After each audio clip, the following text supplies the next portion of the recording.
పావు డబ్బాడు బియ్యానికి పావు డబ్బాడు పెసరప్పు కలిపి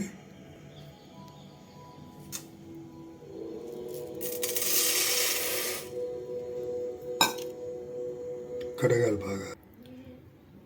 ఈ పెసరపప్పు బియ్యంలో ఒక చెంచాడు ఉప్పు,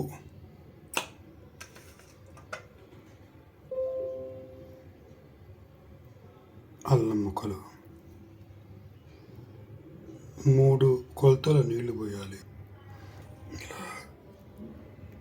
ఇలా అల్లం ఉప్పు కలిపినటువంటి ఈ పెసరపప్పు బియ్యాన్ని కుక్కర్లో పెట్టి ఒక 5 విజిల్స్ వచ్చేంత ఉడికించుకుందాం.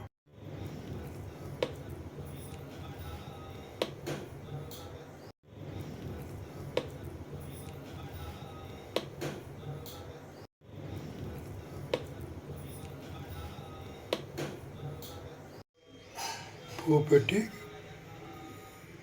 ఇలా దైవ నివేదన చేసుకుని తినాలి. Thank you for watching. ఇలాగా చిన్న చిన్న క్వాంటిటీస్ తోటి ఇది ఇస్తే ఈ ఎండాకాలంలో కాస్త సత్తు వస్తుంది. పెసరప్పు చాలా బాగా పనిచేస్తుంది.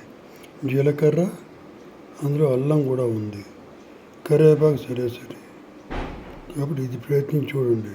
ఆవు నెయ్యి వేసుకుని తింటుంటే ఎంతైనా కడుపుకి హాయిగా వెళ్ళిపోతుంది.